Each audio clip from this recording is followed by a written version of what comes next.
de regagner vos places.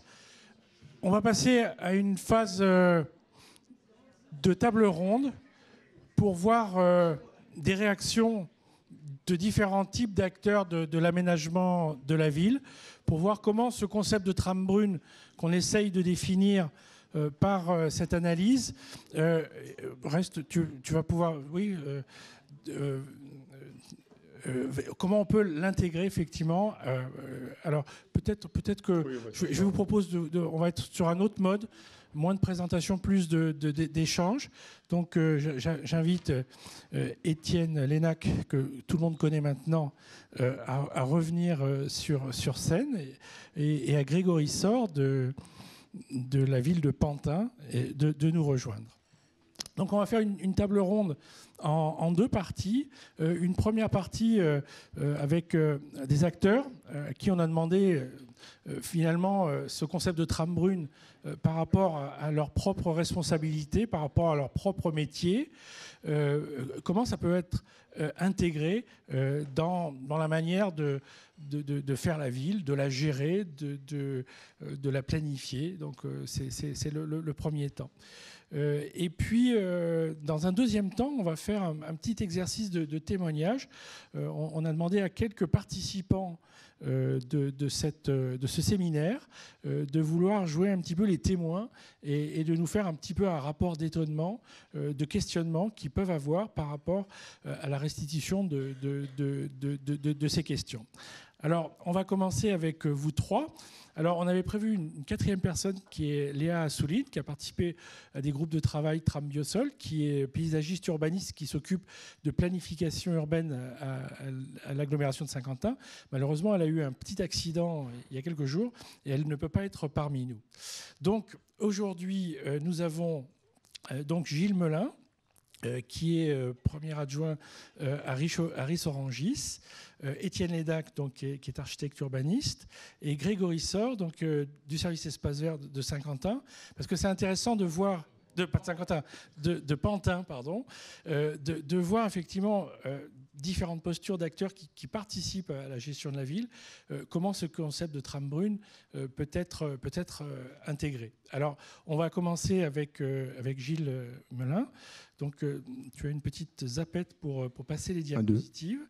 Et donc, la question, c'est, en tant qu'élu, ce concept de trame brune, comment il est intégré? Est-ce qu'il est connu des élus? Et à Ris-Orangis, qu'est-ce que vous faites par rapport à ces questions-là? Comment c'est pris en compte? C'est l'autre sens, là. C'est lequel? C'est le vert. Ah oui, parce que je ne vois pas les couleurs, merci.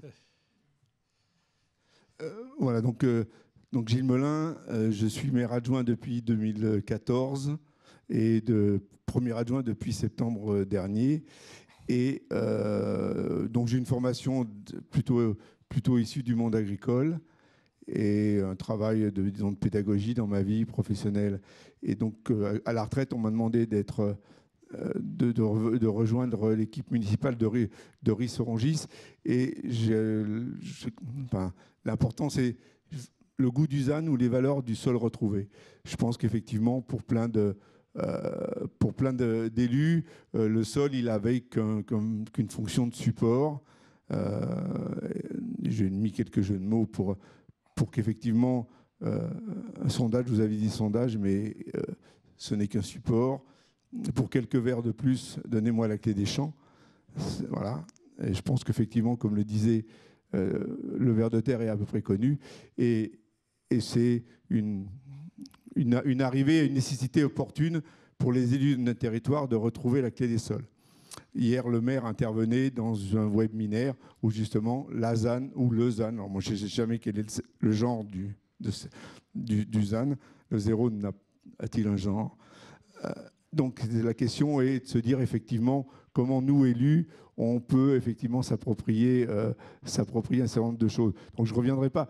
La ville de Ris-Orangis est assez semblable à celle de Palaiseau et qu'effectivement, donc nous sommes une ville de seconde couronne très, très populaire sur un territoire de 870 habitants. On a environ 30 000. un tiers de foyers sont des foyers monoparentaux, un tiers de bâtiments sont des bâtiments, enfin, sont des logements sociaux. Et nous sommes dans une agglomération nouvelle qui s'est constituée assez récemment, très facilement, entre deux départements différents, ce qui facilite bien sûr, comme vous comprenez bien les choses. Donc 23 communes. Voilà, donc on a ce territoire-là, qui est un territoire anciennement, bien entendu, comme vous le pouvez supposer, agricole, et qui s'est construit exactement comme celui de Palaiseau. Donc je ne reviendrai pas, vous avez deux images qui montrent la ville en 1949 et en 2000, en 1949 et en 2017. Donc c'est un territoire soumis à une pression foncière importante, puisque l'État nous imposerait, via son OIN, de construire plus de 1000 logements, par an sur le territoire de l'agglomération, ce qui fait plus de 100 sur Ris-Orangis. Donc il y a aussi un besoin de revitalisation du tissu économique, mais on a la chance, dans notre malheur, d'avoir maintenant un certain nombre d'hectares qui sont sous la maîtrise d'un public foncier.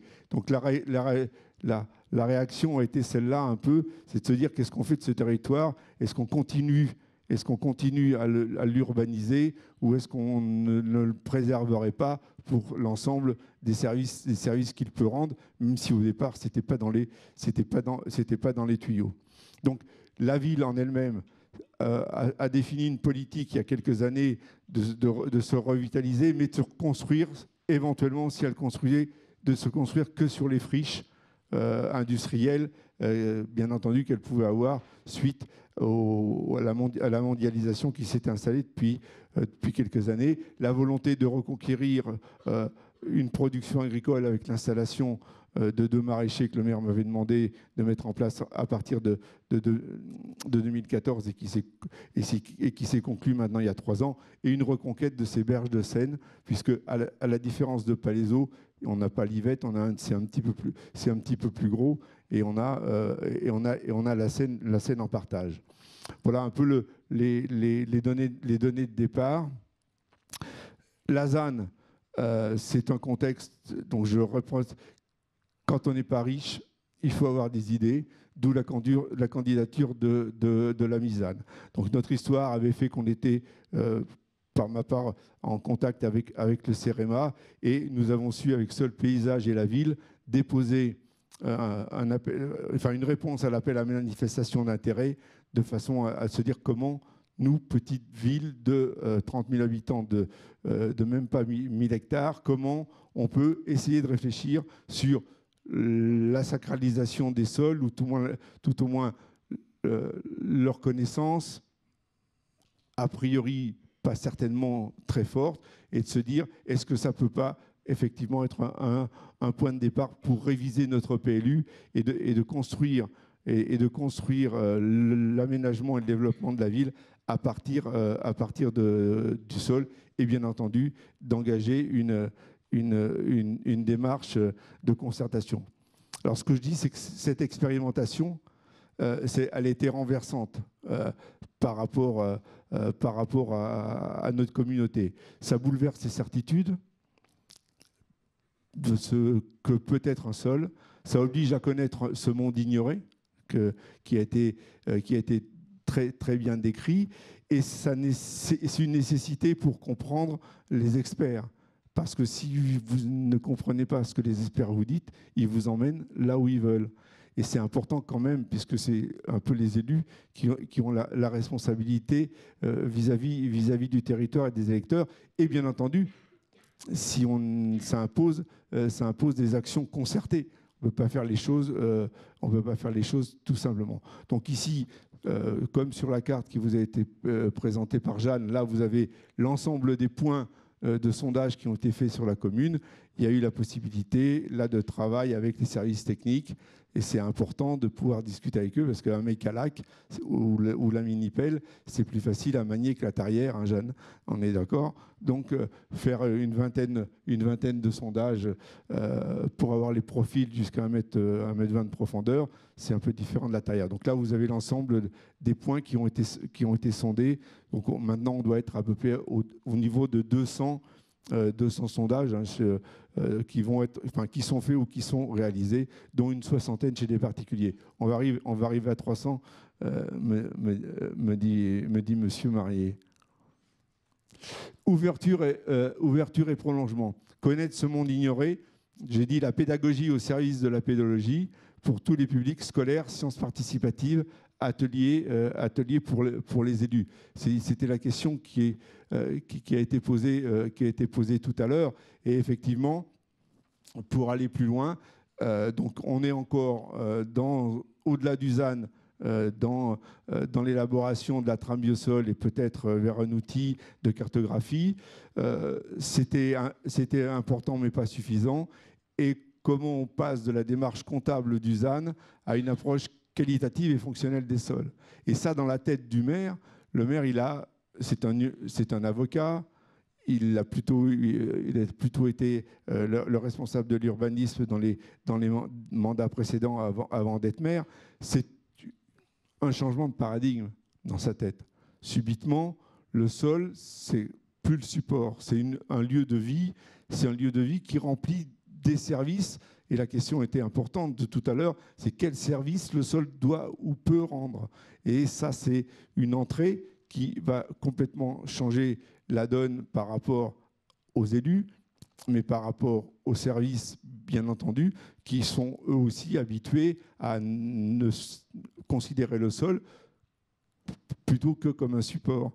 Et entre les gens responsables de la voirie, de l'urbanisme et des services techniques, c'est qu'est-ce qu'on doit mettre en place pour que ce savoir-là soit partagé, dire comment on fait en sorte qu'on met au-delà des copiles et des cotecs qui sont des confrontations avec les chiffres et les idées, comment on met en place des ateliers pour que tout le monde puisse avoir accès à ce savoir, que le public soit scolaire, voilà. Donc, comprendre les experts et les champs conceptuels, c'est ce que je disais tout à l'heure. Donc, on a un travail qui est en permanence et qui continue, puisque de la fin du mois, on va, grâce justement à la confiance qui s'est élaborée entre les experts et les élus, j'espère eux pourront peut-être le dire également, c'est-à-dire qu'on va accueillir sur la ville une conférence sur le coefficient de pleine terre. Donc subitement, de villes un petit peu compliquées ou de plus en plus compliquées, on devient une ville laboratoire où les scientifiques, les chercheurs peuvent venir discuter directement avec des élus et d'autres et rencontrer également la population. Ce n'est pas fait que pour ça, ce n'est pas qu'un souci pédagogique, mais c'est un souci qui, la mise en place d'actions concertées, fait en sorte qu'on change un peu les boussoles. Je ne veux pas dire qu'on a changé aussi l'Astrolabe, parce qu'on pourrait terminer à Wanikoro, ça serait pas terrible, mais c'est demain, en espérant que l'important, c'est un nouveau PLU. Après les trames vertes et bleues, la trame brune fait son entrée dans le PADD. C'est comment demain, à partir de ce qu'on pourra retenir d'ici, les services vont travailler sur des choses qui sont déjà en cours, puisqu'on a déjà presque interrompu une ZAC qui avait 14 ans d'âge. Donc toute la zone que vous voyez là était la ZAC de la ferme d'Orangis. Eh bien, la nature des sols, leur qualité a fait en sorte que demain, cette ZAC qui devait comprendre 800 logements ne sera sûrement pas faite. Merci de votre attention. Voilà, donc là, il y a Jeanne, des enfants, et puis un monsieur qui est fier de montrer un slip. Voilà. Alors, moi vous avez dit, c'est important effectivement d'acculturer les élus. Il se trouve que sur Ris-Orangis, il y avait un élu qui était déjà acculturé et qui était militant. Donc c'est pour ça que peut-être la ville est en avance sur d'autres territoires. Est-ce que votre expérience permet de faire tache d'huile et de sensibiliser d'autres élus? Est-ce que dans vos rencontres, vos séminaires, vous participez justement à la sensibilisation d'autres élus, d'autres territoires urbains? C'est, je pense, l'intérêt. Non seulement le territoire se valorise parce qu'il a pu mettre en place un certain nombre d'expérimentations et qu'effectivement, eh bien, ça fait tache d'huile. Et c'est cette contamination positive, comme l'écoquartier a contaminé la ville pour passer de l'écoquartier à l'écopolis. Bon, c'est un peu ronflant comme terme, mais voilà, c'est un slogan, c'est une devise, si on veut, je sais pas, c'est voilà, toujours, mais je meurs pas. Et demain, l'agglomération va travailler et a enclenché un travail de qualification de ces sols. Est-ce que ça ira aussi loin? On verra. Est-ce que tout le monde peut faire 300 trous au mètre carré? C'est peut-être pas joué facilement, mais au moins c'est là. Et je prends juste un exemple. Dans les appels à manifestation là, les 50 espaces pour l'avenir de la France, il y avait un projet sur une ferme de 30 hectares. Eh ben, il vient d'être annulé. Donc progressivement, parce que dans les collectifs de discussion, parce que dans les syndicats qui sont des endroits aussi où ça échange assez facilement, parce que là, il n'y a pas la bannière politique affichée. Dans le conseil communautaire, eh bien, on vient de prendre des décisions qui vont dans le sens que, effectivement, on va regarder les sols et les sacraliser. Merci Gilles pour ce témoignage. On va demander donc maintenant à Étienne. Il nous a montré comment on pouvait analyser un territoire, mais là c'était plutôt le chercheur qui parlait. Et là je vais demander plutôt à l'architecte qui participe à des projets d'aménagement à l'échelle des quartiers. Comment toute cette réflexion sur la trame brune, tu penses pouvoir l'intégrer dans ta démarche de projet? Comme toute nouvelle préoccupation, elle se traduit par de nouvelles, disons, contraintes. Mais ça, c'est un peu l'histoire du monde où on est de plus en plus préoccupé de préserver telle ou telle caractéristique de l'environnement. Aujourd'hui, donc nous, on est effectivement architecte urbaniste, on a un certain nombre de projets d'aménagement en cours, en travaux, en projets. Donc nous, on n'a pas, je dirais, de manière explicite et verbalisée et, je dirais, caractéristique de la trame brune, mis en œuvre des quelques dispositions, je ne sais pas si on a les images ici, qu'on a pu imaginer qui seraient des améliorations, au fond, dans l'acte d'aménagement. Mais disons que dans le cadre du travail qu'on a initié avec Trame Biosol, on a imaginé ce que pourraient être des solutions qui soient vraisemblables et qui concourraient de manière, vraisemblablement en tout cas, à améliorer les conditions de déploiement ou de redéploiement ou de préservation de ce qu'est la trame brune. Donc, pour répondre à la question, donc nous aujourd'hui on ne l'a jamais mis en œuvre parce qu'on a juste imaginé des concepts à ce stade, avec une préoccupation centrale, qui est le fait que ce soit simple, commode, pas cher, parce qu'on se doute bien que voilà, le monde étant déjà complexe, si on veut donner une chance à ce concept de trame brune d'être véritablement, de devenir une préoccupation opérationnelle, il faut que ce soit un peu dans l'épaisseur du trait. Donc je ne sais pas d'ailleurs si on a prévu aujourd'hui les quelques dessins qu'on avait imaginés, mais ce n'est pas très grave. Je peux en parler comme ça, de manière abstraite. Donc, bon, on a compris que quand l'habitabilité du sol est bonne, globalement, la biodiversité souterraine s'en sort. Au fil du temps, c'est le miracle de la vie, ça se restaure. Mais pour répéter peut-être ce que je disais tout à l'heure, pour que notre intuition et notre conviction soient peut-être mieux comprises pour la suite de ce qui nous attend, c'est comment restaurer des espaces qui, de manière certaine, sont détruits de ce point de vue. Les friches industrielles notamment, qui sont le lieu, et les friches commerciales, qui sont les lieux de développement de la ville de demain dans le cadre du ZAN. On va maintenant, et ça a commencé, travailler sur des sites qui ont peut-être été habitables à une époque, mais qui ne le sont plus, qui sont pollués, qui sont minéralisés, etc. Donc, notre, je dirais, objectif, c'est d'être en mesure de préconiser des solutions pour réensemencer, je dirais, ces sites, afin qu'ils aient que le système écosystémique puisse se remettre en place et que les trames vertes et bleues qu'on imagine en surface trouvent leur substrat pour être viables, pour pouvoir se développer. C'est un peu l'histoire de la partie émergée de l'iceberg dont on parle.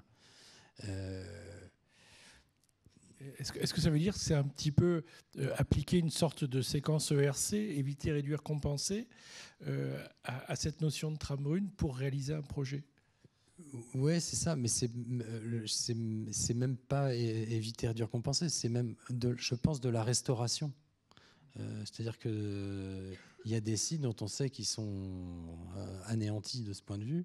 Donc c'est comment, par quelle manière. Donc quelqu'un posait la question de est-ce que c'est une trame, voilà, la notion de corridor, quelle forme peut-elle prendre? Je pense que c'est assez variable en fonction des échelles qu'on manipule. Moi, j'ai des sites en tête qui seraient des sites d'expérimentation très intéressants, des sites où on va avoir un réservoir, une autoroute, une zone d'activité industrielle hyper dense où il n'y a pas un brin d'herbe, où tout est minéralisé quasiment à 100%. Là, nous, évidemment, nous vient la tentation de connecter ces deux choses entre elles pour que le réservoir puisse, et sans qu'on ait besoin de... Parce que l'idée, c'est de donner une autonomie au système vivant. Donc, on ne va pas venir ensemencer les vers de terre un par un pour qu'ils se débrouillent. Donc, la continuité... Donc, on est toujours sur ces questions d'échelle, et oui. Ça veut dire que le projet il doit aussi dialoguer avec son environnement? Bien sûr, tout ça est une affaire de connexion. C'est le principe de la trame, c'est... quelle est son échelle? Est-elle fine? Est-elle large? Quelles sont les distances à parcourir? Et quels seraient les dispositifs qui permettent de rétablir de contrecarrer les ruptures? Merci Étienne. Je propose de passer la parole à Grégory Sor, donc, du service espace vert de la ville de Pantin. Je ne me trompe pas ce coup-ci. La ville de Pantin, elle est très aussi engagée sur les enjeux de renaturation, puisqu'il y a une forte demande sociale sur ces sujets. On essaye. Comment cette question de trame brune, vous la prenez en compte dans la conception, mais aussi dans la gestion de vos espaces? Vous travaillez notamment sur des processus de labellisation, éco-jardin. Je vais déjà aborder le sujet, on va dire, pas conception, parce que moi, je ne suis pas responsable de service. J'aimerais bien, bientôt. Je suis responsable d'équipe. Je suis chargé de mission sur tout ce qui est protocole un peu écologique. Comment on ramène un peu d'écologie dans nos pratiques. Depuis 2012, on a un peu changé nos pratiques.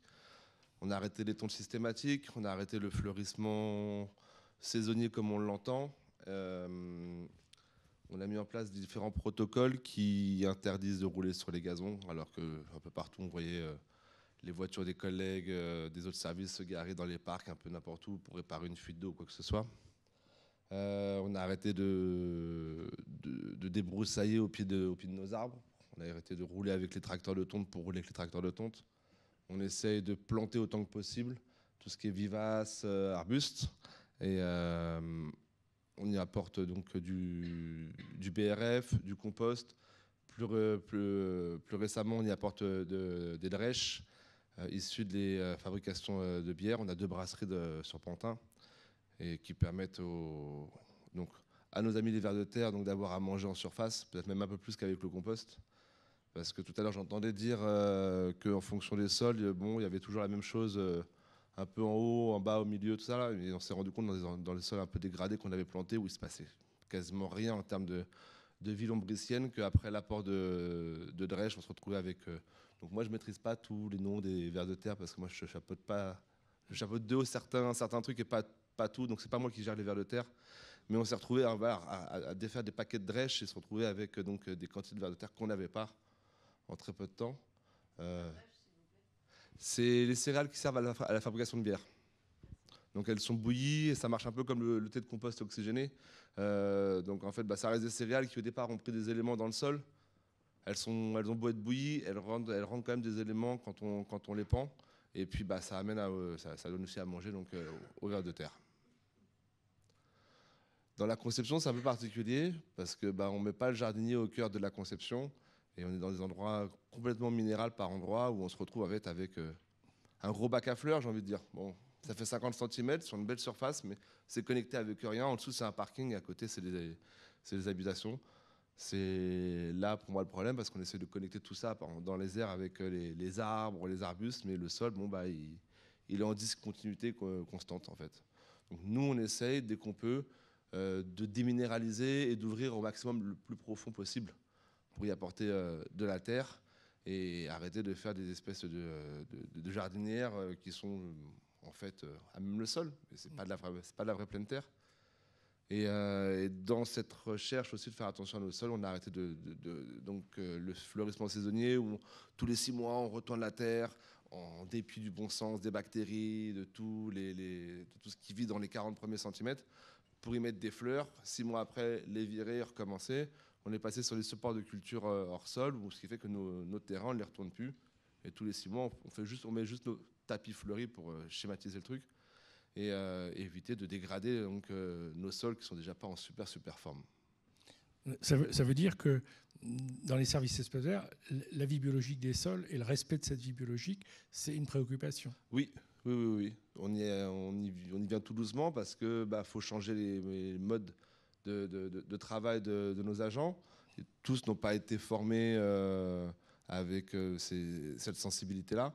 Donc oui, on explique grossièrement pourquoi on change les techniques. Et petit à petit, une fois que c'est assimilé, on rentre dans le détail. Pour ceux que ça va intéresser, évidemment, on en a toujours qui disent voilà, j'ai plus le motoculteur à passer, c'est très bien, ça me fera ça en moins. Mais derrière, il y a une réelle recherche pour que on soit... comment dire ? J'ai pas le mot. Mais voilà, pour éviter de faire histoire de faire et en fait de dégrader plus qu'on essaie de faire, on essaie d'être vertueux. Alors qu'au départ, c'était de la mécanisation, de la systématisation des tâches et ça n'avait pas de sens si ce n'est du visuel. Merci Grégory. On voit que cette question de la trame brune, finalement, elle parle à beaucoup d'acteurs de l'aménagement, de la gestion de la ville. Je vous propose, avant qu'on ouvre à des questions, de demander le témoignage de 2 ou 3 personnes que j'ai sollicitées pour nous faire un petit peu un retour à chaud de ce qu'ils ont vu ici, ce qu'ils ont entendu et comment ça interpelle peut-être leur questionnement professionnel. Alors, peut-être que vous pouvez rester sur place, on va leur passer le micro. Adeline Live, vous êtes où ? Vous êtes là. Donc, Adeline est adjointe à la chef du département planification et territoire à la direction régionale et interdépartementale de l'environnement, de l'aménagement et des transports d'Île-de-France. Et vous travaillez notamment sur les questions de planification. Et donc, vous pouvez peut-être nous expliquer un petit peu quelles sont les activités de votre direction et en quoi ce concept de trame brune peut vous être utile. D'accord. Donc, je travaille donc à la DRIEBAT, c'est l'équivalent de la DREAL pour l'Île-de-France, donc au service aménagement durable et plus particulièrement sur l'accompagnement de l'élaboration, de la révision des documents d'urbanisme et donc la prise en compte des enjeux environnementaux dans ces documents. Donc c'est la planification territoriale qui intervient en amont des projets d'aménagement et qui est vraiment à une échelle intéressante pour traiter de ces enjeux parce que c'est l'échelle du territoire. Donc quand on est en plus sur les notions de trame, ça permet vraiment d'avoir cette échelle-là. C'est aussi le moment d'avoir un exercice qui combine tous les enjeux du territoire, environnementaux, socio-économiques, de développement de logement par exemple, et d'aider à du coup identifier le projet de territoire qui concilie au mieux tous ces enjeux et qui essaye de s'en sortir avec les injonctions contradictoires qui peuvent lui être faites. Ce document de planification, il a aussi une portée réglementaire. Donc, il va être opposable aux tiers. Donc, il y a un cadre juridique à respecter et on essaie d'accompagner la déclinaison du projet de territoire, qui est un projet stratégique, avec des grandes orientations politiques qui sont portées par les élus pour le territoire, en outils réglementaires qui soient opérationnels, notamment pour les instructeurs de droit des sols. Donc, ce code de l'urbanisme, au départ, il traitait vraiment de l'usage des sols, le sol comme support d'un usage, d'une fonction. Et on voit depuis plusieurs années qu'on introduit la notion de qualité des sols. Donc il y a de plus en plus d'outils qui sont mis à la disposition des collectivités pour qu'elles aillent dans ce sens-là, à travers la définition de l'artificialisation des sols. On n'est plus uniquement sur de la consommation, on va vraiment sur de l'artificialisation avec une notion de qualité. On demande aux documents d'urbanisme de traiter des continuités écologiques, donc ça c'est obligatoire, donc elles doivent s'en saisir. Aujourd'hui elles doivent se saisir des trames vertes et bleues qui sont proposées par les SRCE pour les décliner localement. Et on leur demande sur un certain nombre de collectivités, ça représente un peu plus d'un tiers de l'Île-de-France, de mettre en place des coefficients pour limiter l'imperméabilisation de leur sol, qu'elles modulent selon ce qu'elles jugent le plus pertinent. Mais donc elles ont quand même des injonctions. Et les documents cadres aussi s'en saisissent. On a un SDRIF en Île-de-France, un projet de SDRIF qui parle de trame brune, qui demande dans ses orientations réglementaires aux collectivités de les décliner, au même titre que la trame verte, la trame bleue. On a un SDAGE aussi qui demande de limiter l'imperméabilisation des sols.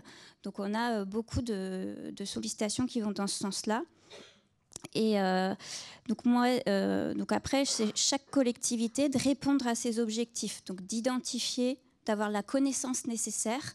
Donc ça demande beaucoup de travaux de connaissance à l'échelle locale. Et ensuite de mettre en place les bonnes règles qui vont lui permettre de répondre à tous ces enjeux-là.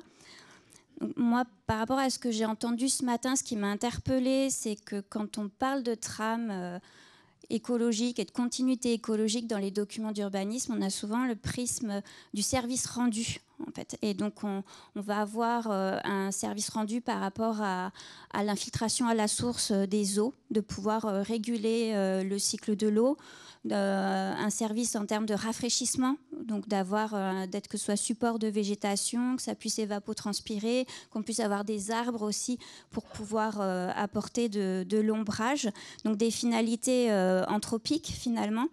Ce matin, j'avais l'impression qu'on était plus dans une trame brune qui était à finalité de biodiversité. Donc, je me suis demandé dans quelle mesure cette définition de la trame brune pouvait répondre également à ces enjeux-là, en fait, donc par rapport à ces finalités et la notion d'échelle aussi, en termes de continuité, où j'ai eu l'impression de ce qui est ressorti des différentes expérimentations, c'est que finalement, même sur une petite portion de sol isolée, on va pouvoir avoir une vie satisfaisante, voilà, un sol qui vit. qui répond du coup à des exigences de biodiversité, mais je ne suis pas certaine que ça puisse répondre à ces finalités anthropiques. Est-ce que on peut avoir très peu de pleine terre finalement, mais ça ne va pas répondre, ça ne va pas permettre d'absorber tous les écoulements d'eau pluviale, ça ne va pas permettre d'être support d'une trame verte qui soit exigeante et qui permette d'apporter tout le rafraîchissement et tous les ombrages nécessaires. Merci Adeline pour ce témoignage et ce questionnement qui montre peut-être que les aspects, je dirais, d'impact de la biodiversité des sols sur les fonctions de ces sols n'a peut-être pas été suffisamment expliqué. Hein. Si on souhaite avoir des sols vivants, c'est parce que toute cette vie biologique du sol va avoir un rôle sur la porosité de ce sol, donc sur sa capacité d'infiltration, sur sa fertilité, donc sur sa capacité à faire pousser des végétaux qui vont pouvoir apporter des services en termes de rafraîchissement. Et donc, ces indicateurs, mais je vais peut-être passer la parole à Jeanne pour compléter mon propos. Ces indicateurs, je pense qu'on n'est pas dans l'idée de rajouter une couche de recherche de biodiversité supplémentaire à étudier pour elle-même, mais c'est une biodiversité qu'on va essayer d'étudier par rapport justement à ces services qu'on va demander au sol urbain par rapport à des fonctions qui répondent à des besoins humains. Oui, enfin, je pense qu'on vient de finir l'Atlas de la biodiversité à Ris-Orangis, l'ABC, en même temps que presque la ZAN. On superpose, mais le problème, pour l'instant, la biodiversité du sol, on en causait ce matin, elle n'est pas prise en compte. On regarde un peu ce qui est beau, ce qui est un peu parapluie ou ce qui est un peu remarquable, mais on n'intègre pas ça. Et alors effectivement, entre la partie petit corridor sur lequel un ver de terre peut passer entre le pied du mur et le trottoir dans un asphalte sain et le réservoir qu'il nous faut impérativement sauvegarder parce que c'est une terre de culture et que demain il faudra aussi qu'on mange. Enfin, moi, j'ai besoin que les services de l'État aillent plus loin dans l'exigence du PADD. Et je reviendrai toujours sur quand j'ai proposé le PADD au préfet de l'Essonne dans le cadre de la CDPNAF, me dire « Mais monsieur Melin, vous avez une gare, il faut construire autour. » Donc, si j'ai des terrains qui sont des réservoirs patrimoniaux de la biodiversité des sols et qui sont là, je me dois d'avoir les soutiens des gens qui en ont la responsabilité nationalement. Je vois bien que le SDRIF existe, certes, mais enfin il est un petit peu doux. Hein, on peut aller dans nos SCOT, on doit pouvoir aller plus loin et que demain le PLU, il intègre effectivement le réservoir, mais il intègre aussi cette continuité parce qu'on va dire aux gens, on va couper les murs, ou tout au moins construire des systèmes. Comme on dit aux gens, il vous faut des espaces pour que les hérissons puissent passer sous les portails. Voilà, donc c'est des vrais. Je pense qu'on se doit d'aller jusque là. Excuse-moi, j'ai été un peu sauvage. De remplacer. Il y a des enjeux effectivement de connaissance de la biodiversité, mais il y a aussi des enjeux plus appliqués en termes de services rendus. Peut-être Jeanne, tu peux préciser un peu cette question. Peut-être on n'a effectivement pas assez appuyé là-dessus, mais la biodiversité du sol, la notion de trame brune, ça permet un peu de la remettre en avant. Elle est méconnue et souvent oubliée. Et en plus d'utiliser les vers de terre, ça permet vraiment de mettre en avant le cœur du moteur en fait des sols. C'est-à-dire, on a vu sur le schéma qu'a montré Daniel, les sols sont définis par des propriétés. Ces propriétés vont définir des fonctions. Donc là, l'écosystème va fonctionner pour lui-même. Et ces fonctions-là vont pouvoir, d'un point de vue anthropocentré, nous fournir des services écosystémiques. Et or, la biodiversité du sol, elle agit directement sur ces fonctions. Donc, les paramètres, elle modifie les paramètres du sol. Elles peuvent améliorer donc directement les fonctions et donc les services rendus. Donc la lecture trame brune est une lecture d'une fonction habitat pour la biodiversité du sol, certes, mais en fait, ça cache aussi toutes les fonctions derrière. Donc si on a une bonne connaissance de l'habitabilité du sol et également de la biodiversité qui s'y cache, en fait, on peut s'assurer d'avoir la connaissance du fonctionnement de l'écosystème dans sa globalité et du coup du niveau de service rendu, et notamment le patrimoine arboré, entre autres, la régulation des eaux pluviales. C'est important effectivement de repréciser ces choses. Et merci donc pour votre témoignage et cette question. Il y a des enjeux effectivement qui portent sur la connaissance de la biodiversité, mais aussi des enjeux sur effectivement la résilience urbaine et les services rendus par la nature qui viennent de ces sols et de leur capacité. On va maintenant demander un autre témoignage. Donc Vincent Le Rouzic, vous êtes là-haut. Donc, vous êtes directeur de projet stratégie et innovation à l'EPA de Marne-la-Vallée. Et je pense que quand on est aménageur de territoire, la question de la trame brune, ça doit nécessairement interpeller. Alors, quelle réflexion vous avez après ces présentations et cette discussion ? Écoutez, merci beaucoup déjà pour la présentation de ces travaux tout à fait stimulants. Je voulais remercier en fait à la fois l'équipe, mais aussi 2 cadres institutionnels qui ont permis cette étude. Bon, le PUCA, bien évidemment, c'est son rôle d'identifier ces sujets-là, mais en tout cas, je trouve que par rapport aux résultats qui nous sont présentés, c'est vraiment à la fois la sélection d'un sujet et d'une équipe tout à fait intéressant, et aussi le cadre d'une thèse CIFRE, parce que je crois que Jeanne Maréchal, si ma mémoire est bonne, a fait sa thèse dans le cadre d'une CIFRE au sein de Sol et Paysage. Et je pense que là aussi, on identifie bien l'intérêt de ce type de démarche de recherche embarquée au sein d'une entreprise, et les résultats, je trouve en tout cas, sont de ce point de vue-là tout à fait remarquables. Une fois qu'on a posé effectivement l'ensemble des débats qui ont été présentés, je dirais que le dialogue entre acteurs et chercheurs est toujours un petit peu délicat, notamment par rapport à la présentation qui a été faite. D'une certaine manière, la présentation des résultats qui amenait finalement à conclure que aucun des facteurs urbanistiques ou pédologiques qui ont été testés individuellement ne permettait justement d'arriver à une conclusion permettant de discriminer un facteur fortement identifié. Pour un acteur comme un aménageur, d'une certaine manière, ça peut au départ nous désemparer un petit peu, c'est-à-dire que par rapport au débat que l'on a sur ces sujets-là, notamment sur les questions de forme urbaine, etc., on a pas mal parfois d'idées qui sont posées dans le débat public. Et là, d'une certaine manière, on a eu un peu un travail de déconstruction de ces idées-là. Et d'une certaine manière, je pense que même si c'est un travail fait par le négatif, eh bien, en réalité, je pense que ça donne déjà une conclusion d'ensemble qui est en soi tout à fait satisfaisante en termes de résultats.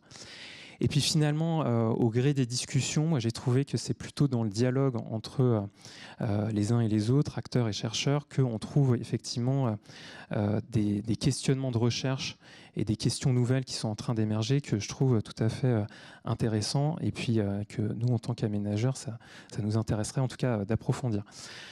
D'abord, le premier point moi, qui m'intéresse, d'une certaine manière, c'est quand même une tonalité un petit peu, je dirais, optimiste par rapport au sujet posé dans un contexte où on sait que il y a quand même une éco-anxiété quand même assez importante sur l'ensemble de ces sujets de transition. Et donc l'idée que dans le temps, effectivement, un certain nombre de communautés de vie biologique peuvent se restaurer au sein des sols, ça je pense que c'est quelque chose qui est important de souligner et d'avoir en tête. Et le deuxième point que ça appelle dans la réflexion, c'est aussi un peu dans le changement des représentations qu'on peut avoir du sujet. Il y a cette présentation-là d'aujourd'hui, et il y a aussi les travaux qui ont été présentés dans le cadre d'une journée organisée par l'Institut de la transition foncière il y a 2 mois de cela à Marne-la-Vallée, sur les enjeux de restauration écologique des sols. Là aussi, je trouvais que les travaux scientifiques qui étaient apportés sur ces sujets-là tranchaient un petit peu avec certains discours qu'on a pu entendre ces dernières années sur le fait qu'il y avait parfois ça peut être présenté comme ça, une impossibilité de restaurer les fonctions écologiques des sols, alors qu'en réalité, là aussi, je pense qu'il y a plutôt de la granularité à avoir sur ces questions-là et de la nuance quand on regarde en tout cas les choses d'un point de vue scientifique. Je voudrais revenir sur une question qui a été soulevée par Hélène Peskin, qui me semble tout à fait importante. C'est finalement le terme de trame brune. Est-ce qu'on doit le garder ou est-ce qu'on doit l'abandonner? Enfin, je pense que ce débat-là, il est quand même très important.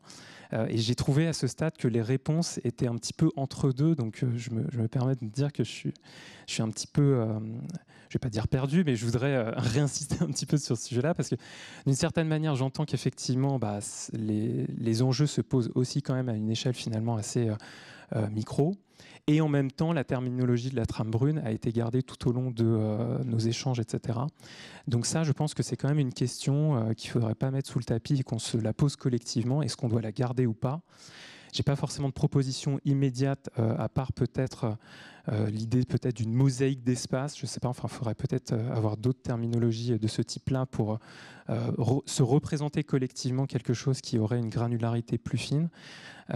Et en même temps, le terme de mosaïque, voilà, je le trouve peut-être pas totalement parfait parce que il n'introduit pas non plus la notion nécessairement de façon explicite de continuité qui, si j'ai bien compris, était quand même assez centrale dans vos travaux. Mais je pense que ça, c'est un point sur lequel on va avoir besoin de réfléchir collectivement pour continuer là-dessus. Et ensuite, peut-être un dernier point aussi d'un point de vue assez opérationnel. Nous, en tant qu'aménageurs, depuis maintenant un peu plus d'un an et demi, on travaille à l'élaboration d'un outil d'aide à la décision opérationnelle pour l'élaboration de nos projets d'aménagement qu'on a appelé Calizane et qui justement a pour objectif de creuser ces enjeux de qualité du projet urbain et de qualité de l'impact sur les sols dans le cadre d'un projet urbain. Et donc en tout cas, voilà, moi je trouve que les travaux qui ont été présentés aujourd'hui, à la fois d'un point de vue théorique, mais aussi avec quelques esquisses de bonnes pratiques qui ont été présentées, sont tout à fait intéressantes. Et voilà, c'est plus une invitation à poursuivre le dialogue pour potentiellement aussi nourrir nos propres réflexions que je souhaitais aussi vous partager pour conclure. Voilà, merci beaucoup en tout cas. Merci de ce témoignage. Je pense que ce qui est important, c'est de dire que ces sujets, ils impactent beaucoup d'acteurs, et ces acteurs, ils n'ont pas forcément le même vocabulaire, et donc il y a nécessairement une vraie question sur la sémantique. Et la sémantique trame brune, effectivement, elle doit être encore travaillée, parce qu'effectivement, c'est peut-être pas encore le bon vocabulaire, mais de même que la notion d'artificialisation doit être retravaillée. On a vu qu'on a travaillé sur des sols artificialisés qui étaient vivants, ça questionne également. La notion de pleine terre, c'est aussi une définition qui doit être travaillée. Donc cette question de la sémantique, finalement, elle est très présente dans toutes ces questions autour des sols urbains et de leurs fonctions. Alors, avant de passer à la troisième partie et puis poser des questions, je ne sais pas s'il est là parce que je ne l'ai pas rencontré. J'avais demandé à Agrippa Lennart. Je sais, vous êtes là, voilà, on s'est pas rencontrés. Donc vous êtes urbaniste et chargé de projet à l'agence ANMA, et vous êtes particulièrement sensible à ces questions de sol et de trame brune. Donc peut-être nous préciser un petit peu quel est votre rapport à la trame brune et qu'est-ce que cette notion, quel questionnement vous avez par rapport à ce sujet dans vos activités professionnelles? Ok. Effectivement, ça va être un petit peu improvisé parce que vous m'avez envoyé un mail, je crois, hier, mais avec plaisir de parler de ces sujets.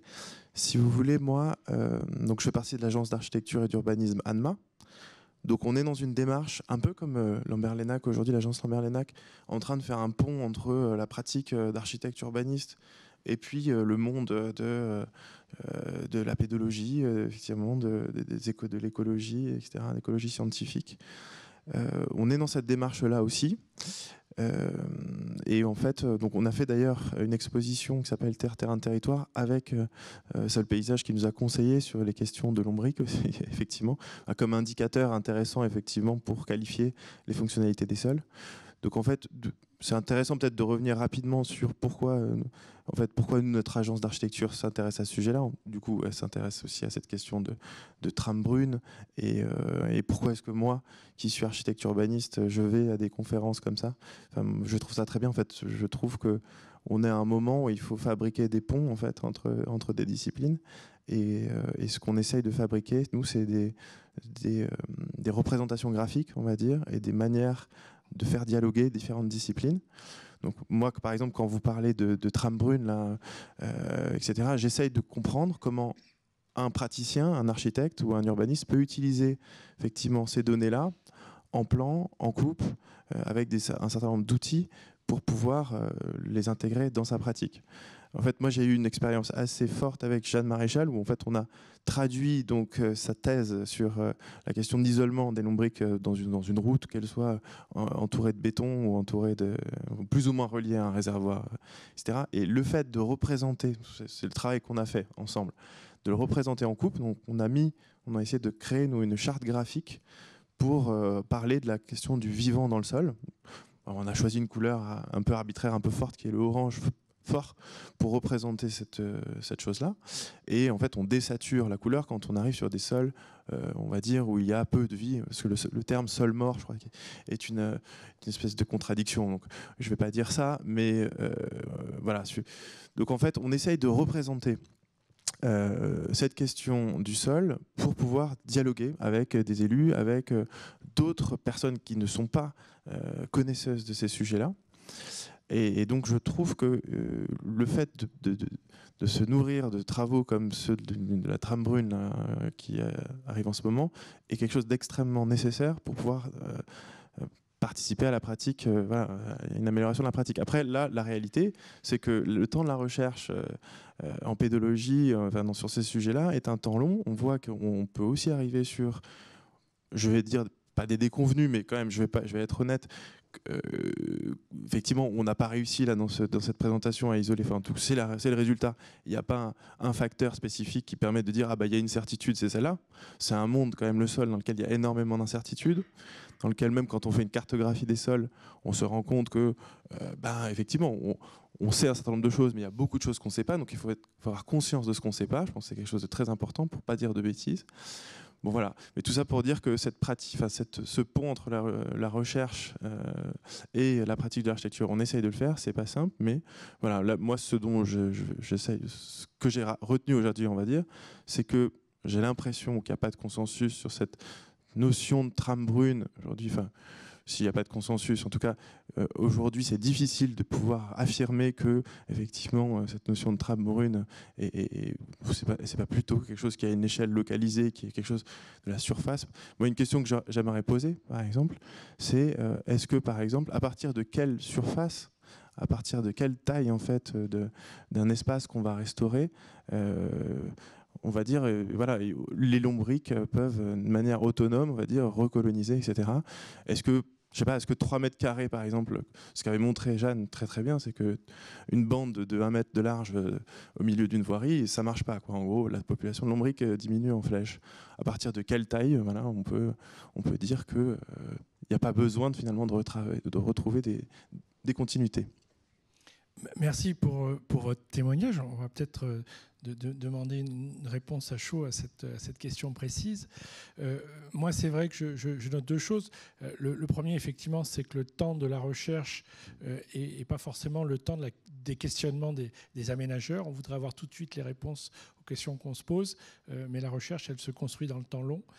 Et c'est vrai que l'étude sur le terrain de trame biosol a testé une méthode. Maintenant, il faut l'éprouver dans d'autres terrains pour pouvoir voir justement comment ça peut être discriminant pour mieux comprendre l'habitabilité. Un autre élément qui me semble très important dans votre message et qui... c'est la question de la transdisciplinarité. Pendant trop longtemps, la fabrique de la ville a été confiée à des gens qui travaillaient parallèlement, mais pas collectivement. Et aujourd'hui, peut-être que cette notion de sol et de trame brune, ça peut être finalement une sorte de commun multiple qui pourrait faire dialoguer entre eux les gens qui travaillent sur le cycle de l'eau, qui travaillent sur la nature en ville, qui travaillent sur l'habitabilité et la construction. Et c'est peut-être ça l'intérêt, c'est de faire de cette notion de trame brune, qui reste à définir, peut-être un élément de reliance entre tous ces métiers. Jeanne, peut-être que sur cette question très précise, est-ce qu'on a des données ou est-ce qu'il faut encore faire des études pour mieux cerner ces notions de surface? Alors, Daniel a un peu évoqué tout à l'heure, mais effectivement, la notion un peu de domaine d'espace vital pour les vers de terre en particulier, c'est quelque chose, hein, tu m'interromps si je me trompe, et qui n'est pas encore bien défini. On ne sait pas, il n'y a pas de recherche qui a pu dire 1 mètre carré, ça suffit pour qu'une communauté se développe, 2 mètres carrés. En fait, on ne sait pas. On n'est que des observations empiriques. Donc moi, sur mes observations de thèse, donc c'était finalement des surfaces assez importantes, mais sur des linéaires. Donc c'est une forme qui était un peu spécifique et qui a marché dans un cas de continuité et pas dans un cas en discontinuité. Donc ça c'est une première chose. Et pour le questionnement autour du concept de trame brune, c'est vrai que là on a joué le jeu parce que c'était le thème aussi du projet de recherche. Donc on a essayé de tirer le fil jusqu'au bout pour questionner ce concept. Peut-être que c'est pas le bon. Ce qui est important à retenir, c'est de remettre en avant le sol, en fait, dans un premier temps, que ce soit par un mot ou par un autre. C'est le sol et tout ce qui gravite autour qui est important de mettre en avant. Et la trame, le concept de trame peut être un outil, une aide supplémentaire pour permettre d'acculturer, de prendre conscience ou d'y accrocher des outils. Mais après, dans quelle mesure est-ce qu'on va être obligé de tout justifier, tout prouver sur le fait que la biodiversité a tel intérêt pour l'homme? Peut-être qu'il faut aussi réfléchir sur du bon sens et garder un habitat qui permette un fonctionnement global d'un écosystème sans attendre de tout connaître, parce qu'on voit bien que c'est infini, quoi, le monde de la biodiversité, comme le monde qui se trouve sous les icebergs. On ne connaît pas tout non plus ce qu'il y a dans les océans, mais est-ce qu'on est obligé de tout savoir pour le préserver? Je pense qu'on est aussi dans un moment un peu d'urgence où il faut qu'on mette en avant la protection des écosystèmes en premier lieu, quoi.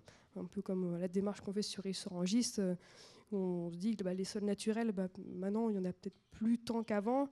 Peut-être qu'on peut dire stop, et puis c'est d'en faire notre premier filtre de choix. Notre premier filtre de choix, c'est on préserve les milieux naturels qu'on sait qu'ils sont des écosystèmes essentiels et non renouvelables à notre échelle, nous, humaines. Voilà, un peu pour la digression un peu philosophique. Merci Jeanne. Je vous propose de passer à la troisième partie de notre séminaire, qui est une partie de synthèse et de réflexion prospective. Et donc j'appelle tout de suite Maëlys Desrousseaux, qui est maîtresse de conférences en urbanisme et droit public, qui travaille sur toutes ces questions, qui a participé à l'équipe Trame Biosol, et qui va nous parler de la prise en compte de la trame brune dans les PLU et pour faciliter peut-être permettre leur pérennisation. Alors, comme ça, je vais te donner la... Tu préfères être mobile, c'est possible. Non, je vais rester sage. C'est la flèche verte. La flèche verte, d'accord. Merci beaucoup, merci pour votre invitation. Ça m'offre une transition de choix, ces discussions sur le terme de continuité. Juridiquement, c'est intéressant, la continuité, et j'ai vérifié là, du coup, dans le code de l'urbanisme, pour le règlement des plans locaux d'urbanisme, par exemple, c'est pas la trame verte et bleue à laquelle il est fait référence, mais bien aux continuités écologiques, ce qui veut dire qu'en dehors aujourd'hui du mécanisme des trames qui bénéficient d'un régime juridique au titre du Code de l'environnement, ce sont d'autres formes de continuité écologique qui peuvent être intégrées dans les plans locaux d'urbanisme sans qu'il soit nécessaire qu'un régime juridique de trame brune préexiste.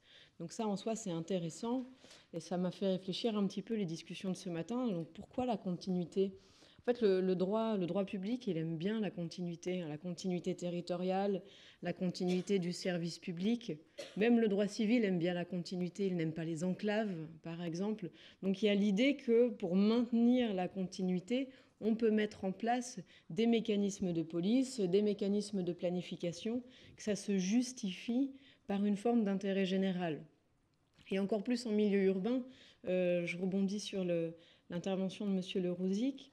Ce qui fait obstacle en milieu urbain à titre principal, c'est les différents régimes fonciers.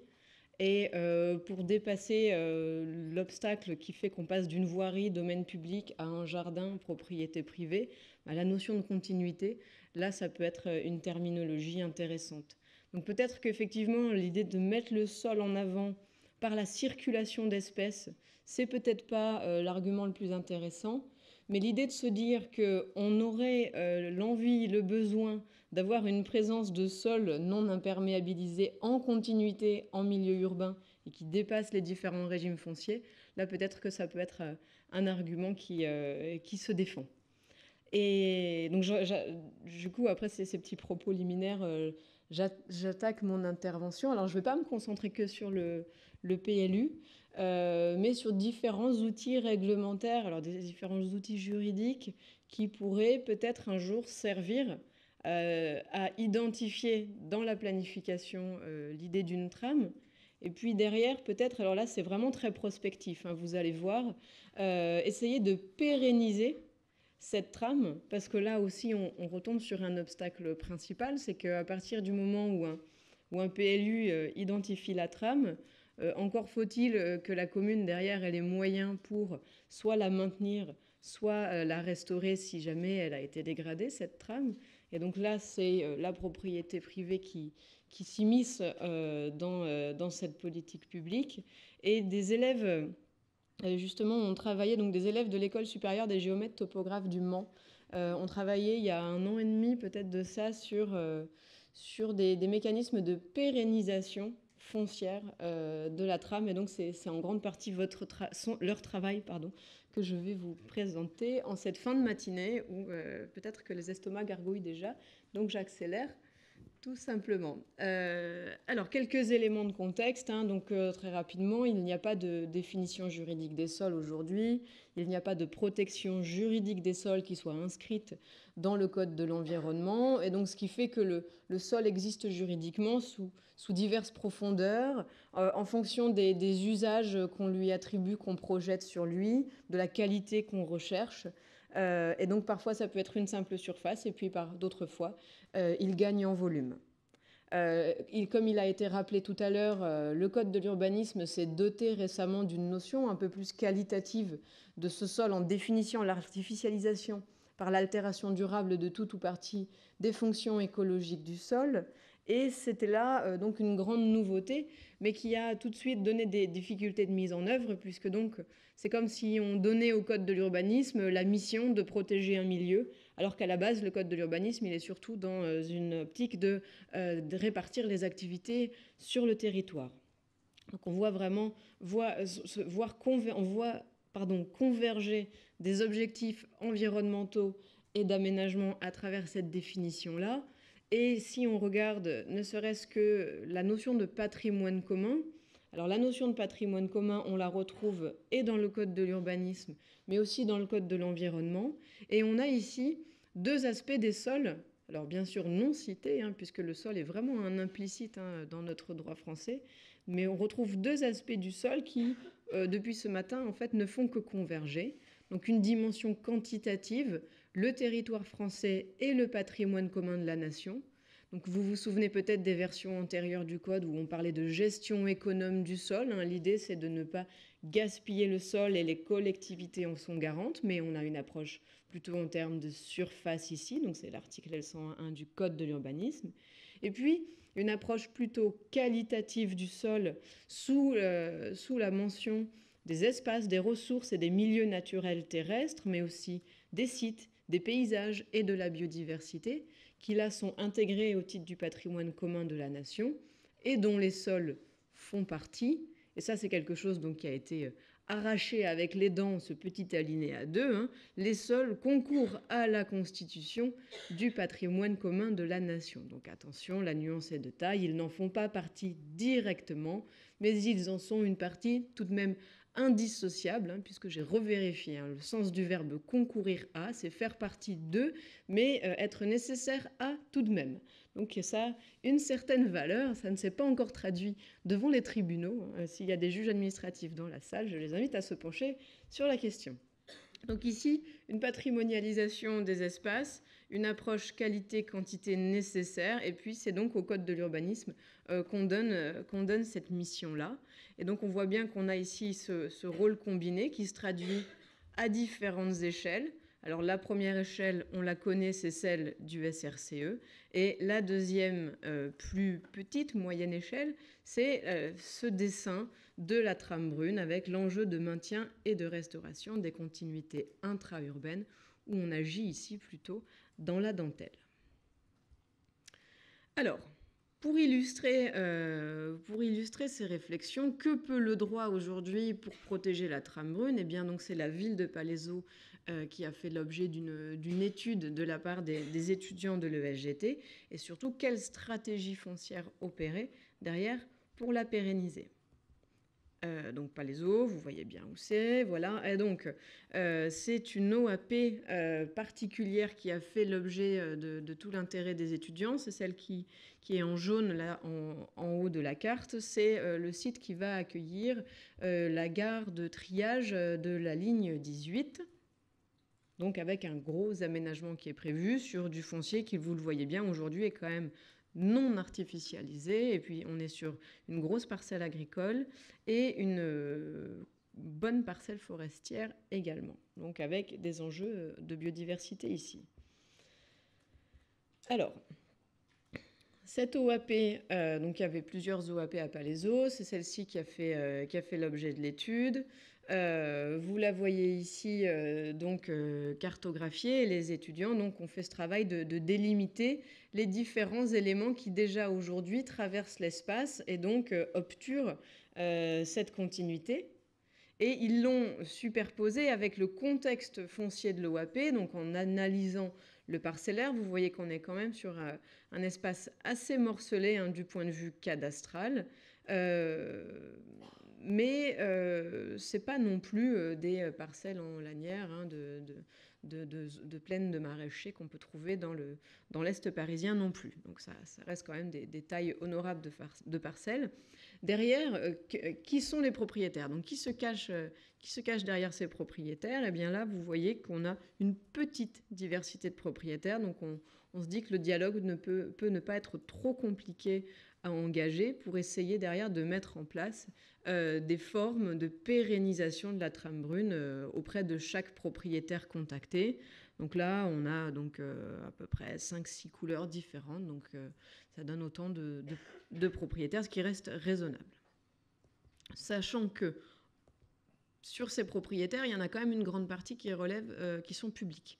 Il y a, si ma mémoire est bonne, Jeanne, il y avait le département, la commune.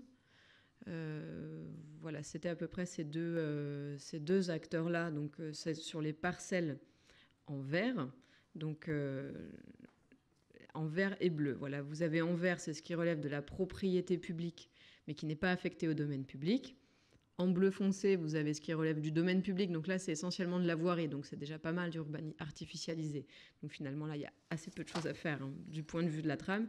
Et en rouge, c'était donc des propriétaires privés. Donc on a quand même une grande partie de foncier public sur cette OAP, ce qui, du coup, est encore plus intéressant. Et là, en fait, les étudiants aidés de Jeanne ont proposé un découpage de l'OAP pour que les aménagements n'altèrent pas les continuités déjà présentes sur la parcelle. Donc vous pouvez voir en hachuré les réservoirs identifiés et puis le petit chemin brun qui constitue la trame brune avec donc l'identification des passages poreux. Sauf que là, en fait, on voit bien que ces continuités ne respectent pas nécessairement le cadastre. Et donc, il va falloir soit remodeler les parcelles, donc procéder peut-être à des échanges amiables ou à redessiner le foncier des propriétaires, ou alors trouver des mécanismes juridiques, par exemple des mécanismes de servitude, qui vont pouvoir venir se superposer au cadastre existant, donc sans toucher à la propriété des uns et des autres. Puisque derrière la question qui se pose, c'est une fois que j'ai identifié ma trame, comment m'assurer, une fois mon aménagement terminé, que les propriétaires vont respecter les continuités écologiques, maintenir une certaine forme de qualité du sol pour que mes petites bêtes puissent continuer à circuler en toute liberté. Alors, le droit privé ici est intéressant finalement, puisque avec la souplesse du contrat, On peut imaginer des conventions de mise à disposition auprès, par exemple, d'un acteur public, ou alors des conventions de gestion signées entre la commune, par exemple, ou une association qui serait en charge de l'entretien des continuités sur le territoire et les propriétaires. Donc là, ça peut se faire à moindre coût.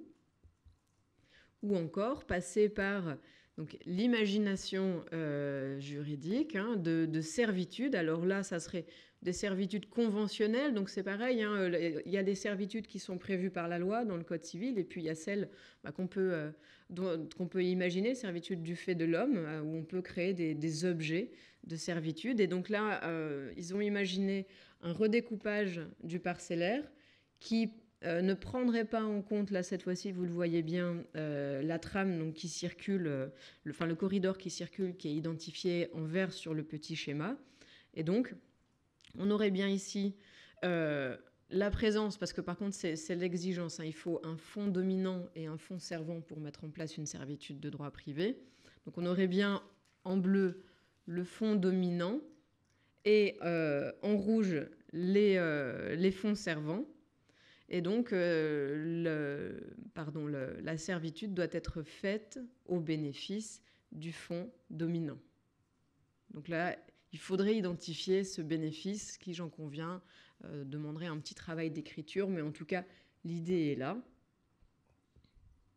Et puis peut-être, un jour, parce que là, ça peut ne se faire que par le moyen d'une loi, imaginer une servitude d'utilité publique qui ne requiert pas ce critère de fonds servant, fonds dominant, mais qui viendrait simplement grever l'usage d'un fonds en partie, parce que là, on peut avoir des délimitations assez précises pour préserver une certaine forme de continuité. Autre option, c'est bientôt terminé, plutôt interventionniste cette fois-ci. Donc là, c'est retravailler sur le parcellaire avec des mécanismes d'acquisition et de redistribution. Et ça peut être très intéressant comme outil dans le cadre d'une opération de lotissement. Donc on sort un peu, donc là je m'affranchis un peu du cas d'étude de Palaiseau, puisque ce n'est pas du tout l'objet de l'aménagement. Mais imaginez demain, une commune souhaite réaliser un lotissement.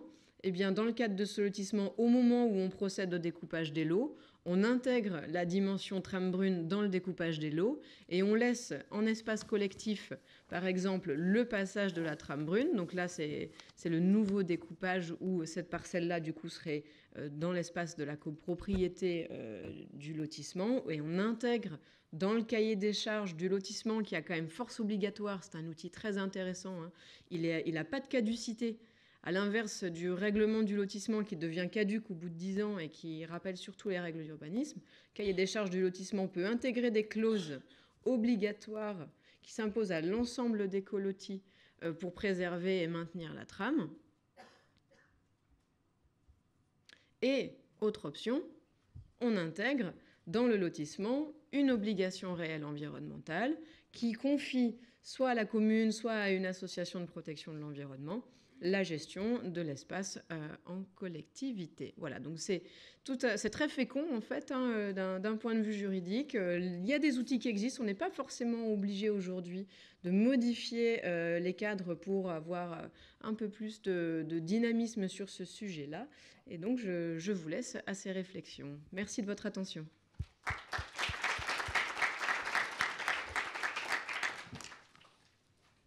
Merci Maëlys pour cet éclairage prospectif qui apporte peut-être des réponses aux inquiétudes qu'on pouvait avoir sur le fait que la trame brune était quelque chose d'assez virtuel et assez éloigné effectivement des outils existants. Mais finalement, non, dans les outils, on peut trouver de quoi travailler avant peut-être que de nouvelles réglementations soient envisagées. Je te remercie et on va passer à la dernière séquence de notre séminaire. J'invite Xavier Marié, qui a été un des principaux pilotes du programme Tram Biosol et qui a été bien silencieux jusqu'à maintenant. Oui, c'est rare. Hein. Il s'est mis en posture de grand témoin et donc maintenant il va pouvoir se libérer puisqu'il a un micro. Et donc, pour conclure un petit peu cette journée, 3 questions que je voudrais te poser. La première, on a entendu beaucoup de choses, à la fois dans la restitution, dans les échanges avec la salle. D'après toi, qu'est-ce qu'on doit retenir du programme Tram Biosol? Quelles sont les idées forces qui semblent véritablement des points d'avancée dans nos connaissances de ce sujet du sol? Ce qu'on peut retirer, déjà, c'est un retour d'expérience sur la capacité à produire de la connaissance par une initiative à la fois privée, pluridisciplinaire, et avec le soutien de l'État au titre d'une politique publique en visée d'un intérêt général, quand même. Donc, c'est-à-dire que, voilà, moi, c'est un petit plaidoyer que je voulais dire en préambule, parce que comment dire, on ne peut pas faire évoluer le monde sans initiative, et ces initiatives doivent être partagées pour obtenir l'évolution visée. Voilà. Donc, et on est loin, quelque part, nous, également, dans cette initiative privée motrice, en fait, d'une ambition mercantile, d'enrichissement. Alors, c'est vrai que dans une visée plus long terme, on peut envisager que les évolutions réglementaires, les évolutions des pratiques profitent in fine au projet économique. Mais en fait, on est quand même dans une approche aujourd'hui d'activité qui doit être soutenue par des valeurs et qui doit s'accompagner donc d'une visée effectivement stratégique. Voilà, donc ceci dit, sur les résultats, pour revenir à la question, on a vraiment mis l'accent sur le fait que l'habitabilité, c'est la clé, en fait, du concept de tram brune. C'est-à-dire que ça, c'est fondé aujourd'hui. C'est-à-dire que si les questions d'échelle et de continuité nous posent quelque part des freins conceptuels sur l'appropriation de la notion de tram, qui, dans ces développements des trams vertes et bleues, etc., véritablement trouvaient leur substance à travers différentes notions d'habitat ou de brassage génétique de telle ou telle population, capacité de déplacement, etc., on voit que dans l'intimité du sol, c'est pas vraiment... il va falloir se forcer à accéder à d'autres représentations que les trams vertes et bleues si on veut adresser la trame brune. J'en profite quand même pour faire une petite incise, c'est que en fait, les trams vertes et bleues ont été soutenus, alors je ne suis pas un spécialiste du tout de l'histoire des droits ou de l'écologie en général, mais on voit bien que c'est lié à des mesures comment dire, législatives et réglementaires pour opérer en fait les notions de tram, et que la tram est véritablement rentrée dans le code de l'urbanisme comme en relation à la nécessité de distribuer les usages sur le territoire, comme une revendication qui est liée à la préservation en fait des habitats et quelque part des ressources, il s'agit de l'eau, pour maintenir en fait la viabilité d'espèces protégées, en fait. Voilà. Qui fonde quand même la question du droit en fait à protéger les choses. Voilà. Donc le problème, c'est qu'on est très loin d'imaginer encore, alors qu'il y a eu dans l'histoire, je crois, de l'écologie toute une conquête, des grands animaux jusqu'aux insectes, grenouilles, etc. Ça ne s'est pas fait du jour au lendemain. Et je ne sais pas si les vers de terre seront un jour des espèces protégées. Mais en l'occurrence, je ne sais pas si on en aura besoin. Mais c'est bien parce que, en fait, les vers de terre ne sont pas une espèce protégée que leur habitat n'est pas compris comme à protéger en tant que tel. Voilà. Et donc, par là même, le sol est véritablement l'habitat de tous les organismes qui vivent dedans. Et ça doit être bien compris. Quand on dit plus rapidement le sol est vivant, c'est qu'il y a plein d'animaux qui vivent dans le sol. Mais le concept sol est un concept plutôt relatif à l'habitat. Et plus on aura des sols, en fait, comment dire, habitables, mieux ça se passera, en fait, pour l'écosystème en général. Donc, ça justifie la préservation, l'évitement et la réduction d'impact si on juge par rapport à cette approche stratégique. Et la deuxième chose qu'on a vue, Fred, c'est juste pour finir, c'est que en fait, il y a un vrai sujet de capacité, puisque l'anthropisation n'est pas un facteur dégradant de l'habitabilité dans nos observations, dans la mesure où l'anthropisation garantit quand même des niveaux fonctionnels corrects, c'est-à-dire si on est capable de reconstituer des sols qui ne sont plus naturels parce qu'ils ont été transformés, et notamment les sols de la renaturation, qui sont appelés, quand Étienne nous parle des friches ou ce genre de choses, a-t-on des solutions pour produire une trame brune quand elle a disparu? La réponse est clairement oui. Mais ça veut dire, de manière très concrète, que justement, cette question de l'habitabilité qui a été étudiée, plus que peut-être celle de la connectivité, ça peut être un élément important aussi pour définir ce que c'est la pleine terre. Oui, alors le concept de pleine terre va être comment dire, le mot valise absolument essentiel pour rendre compte de quelque chose de simple, de compréhensible par tous, pour opérer les arbitrages dans l'application du droit local. C'est-à-dire, quel est le bon coefficient de pleine terre? Ce qu'on a compris, et donc le CEREMA, donc Philippe Branchu devait être là aujourd'hui, malheureusement il n'a pas pu venir, mais l'équipe avec Philippe, Christelle Néo, etc., travaille sur les questions de pleine terre pour le ministère, pour savoir comment en fait on va pouvoir stabiliser ce concept dans le droit local à travers les notions de PLU, etc. Donc effectivement, ce qu'on peut dire aujourd'hui, c'est que la pleine terre va apporter une réponse que n'apportent pas les coefficients de biotope par surface, par exemple harmonisés ou non. Ça, c'est très important parce que ça va être beaucoup plus fondateur, ces notions de pleine terre, et ça ne se réduira pas à la notion de protection des sols naturels. C'est-à-dire que ça va stimuler la possibilité de produire des sols anthropisés de nouvelle génération, des sols de paysage en fait, des sols qui porteront leur ambition écologique dans le cadre du projet urbain. Ok. Est-ce qu'on passe à la deuxième question? Si tu veux, oui. Oui. Alors, donc depuis Tram Biosol, j'imagine les réflexions continuent, les terrains d'expérimentation continuent. On a vu qu'il y avait des choses qui se passaient sur Ris-Orangis. C'est quoi aujourd'hui les suites qui sont données à ces projets de recherche sur la trame brune? Oui, alors il faut se resituer, je crois, dans la chronologie. Hein, l'appel à projet PUCA est tout juste contemporain de la loi climat-résilience, peut-être même un peu avant. Sophie, je ne me souviens pas, mais on est dans les années 2020, quoi, là. 2020, donc la loi... Pardon ? Voilà, c'était un an avant. Voilà.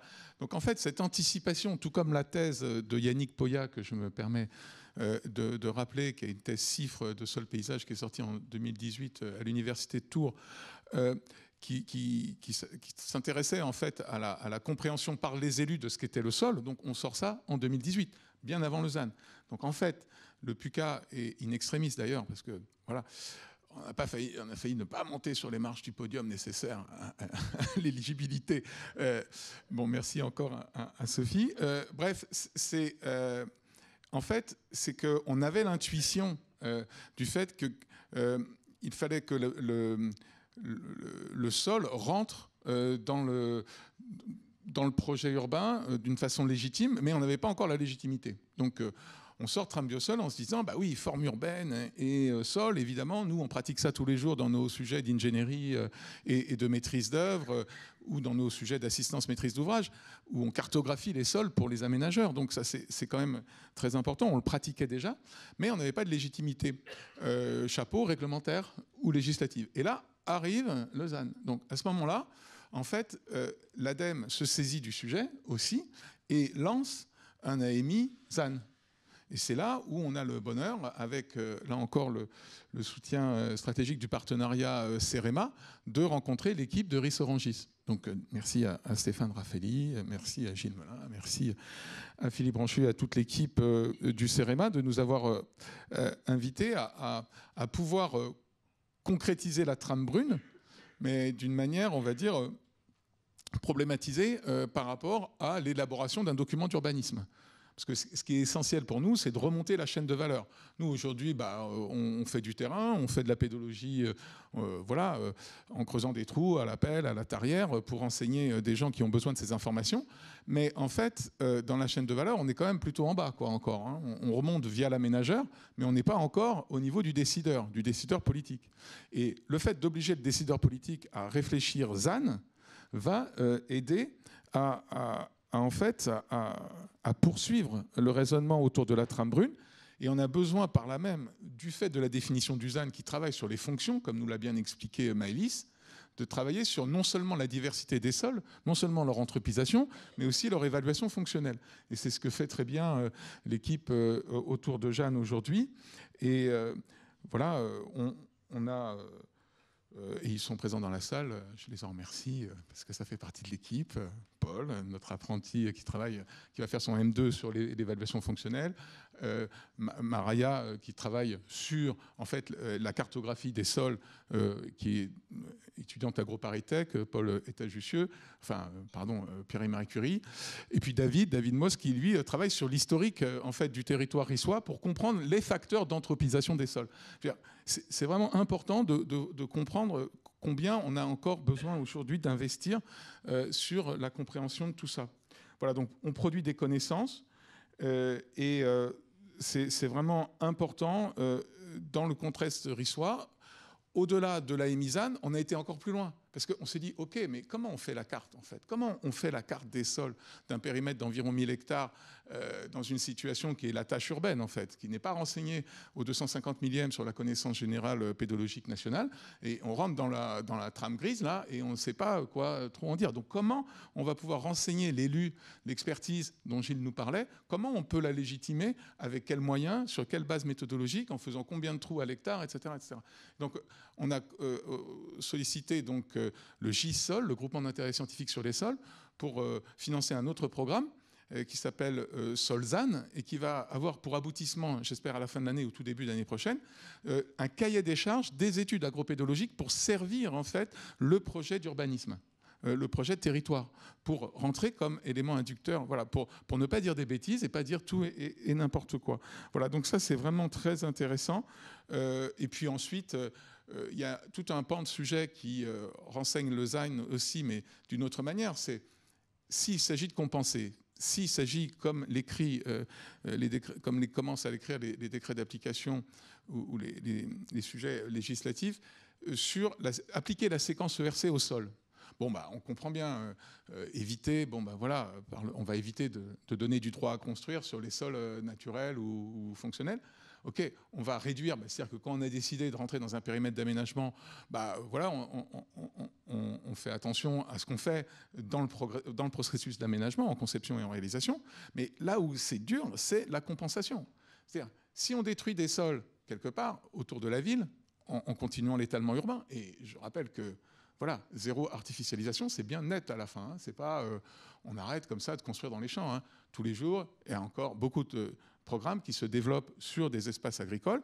Et en fait, on produit de la ressource pédologique en excédent, puisque sur l'emprise au bâtiment, hein, les terres sont excavées, décapées, excavées. Qu'est-ce qu'on fait de ces terres? Qu'est-ce qu'on fait de ces terres à l'échelle territoriale? En fait, ces terres qui viennent des processus d'étalement urbain peuvent être très, très, très, très utiles en fait, à la renaturation des sols dans les périmètres de renouvellement urbain aux endroits où les couvertures pédologiques n'existent plus. Étienne nous parlait des friches commerciales, industrielles, voilà. Bon, alors donc, on a impérativement besoin de ressources pédologiques pour refaire des villes adaptées au changement climatique. Parce que, en fait, la pompe à eau qui passe par les racines, elle a besoin que les racines poussent dans le sol. Et il nous faut des sols à haute performance adaptative qui sont liés directement à l'évolution des écosystèmes en général par le processus de la pédogénèse. C'est-à-dire qu'il faut bien se comprendre que les sols ont évolué grâce au phénomène du vivant, hein, d'une manière générale, bien avant que l'homme n'intervienne dans l'histoire, et que donc c'est parce que si on veut que l'adaptation au changement climatique passe par des solutions fondées sur la nature, il est très important que la nature ait sa place dans la ville.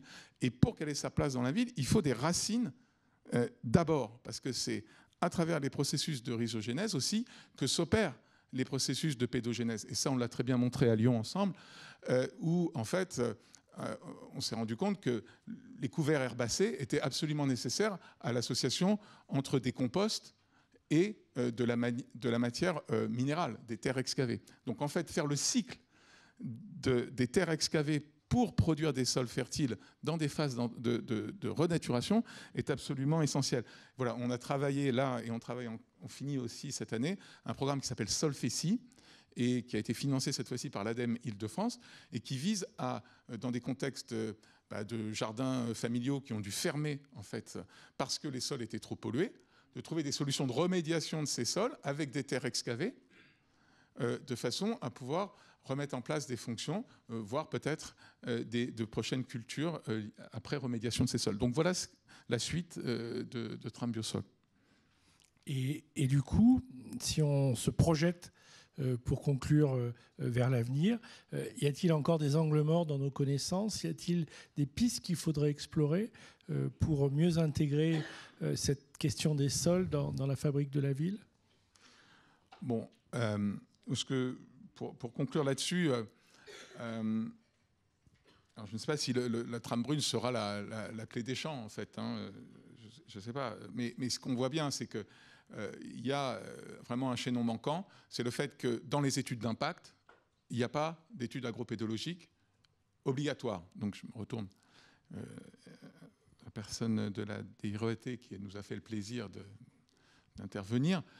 Je veux dire, comment c'est possible aujourd'hui de lancer des autorisations environnementales sans connaissance de la couverture pédologique du territoire, quelle que soit son échelle? Pourquoi?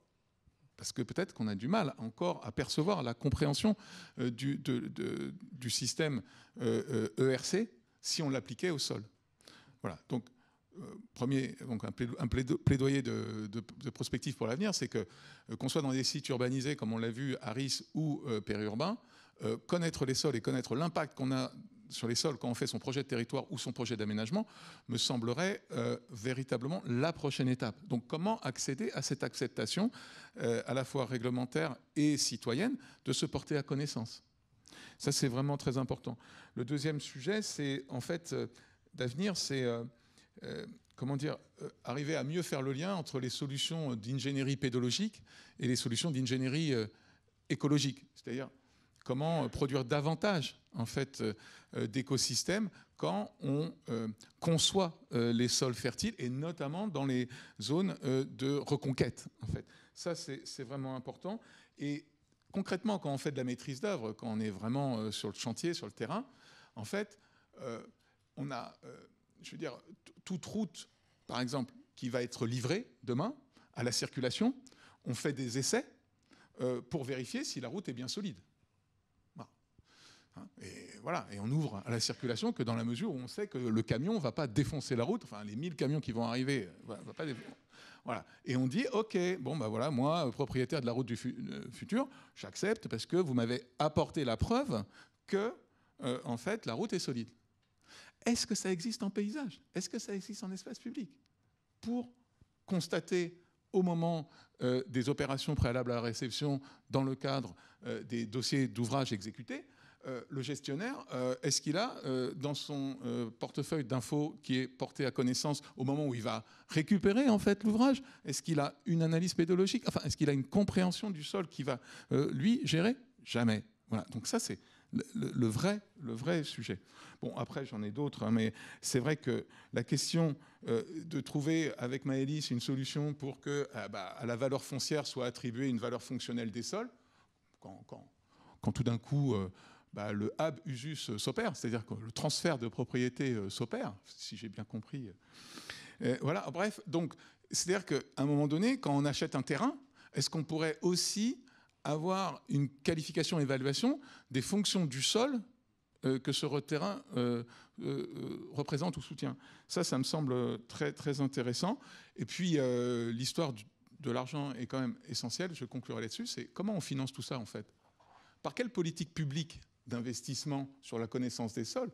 Une collectivité qui veut, je dirais, développer son PLU en connaissance de sol, comment elle fait pour financer les 100, 200, 300 sondages, l'équipe d'expertise qui doivent faire se porter à connaissance des décideurs légitimes? Pour l'instant, il n'y a rien. Il n'y a rien. Par contre, financer des études de biodiversité générale, etc., il y a tout ce qu'il faut. Enfin, ou en tout cas, on a beaucoup avancé là-dessus.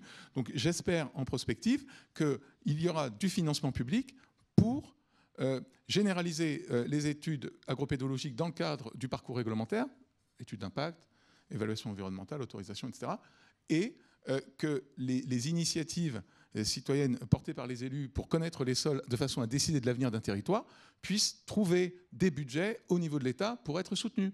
Voilà, ça, ce serait vraiment chouette. Eh ben, ce sera le mot de la fin. Merci d'avoir partagé cette vision prospective. On voit que Tram Biosol est une brique d'une construction beaucoup plus complexe et qui devrait se poursuivre dans les années à venir. Quant à moi, au nom de toute l'équipe Tram Biosol, je vais vous remercier d'avoir participé à ce séminaire de restitution et à ces échanges. Et on peut poursuivre les échanges à l'extérieur. Et je vous souhaite à tous une très bonne journée. Oui, merci à pour tous. Merci beaucoup. Merci.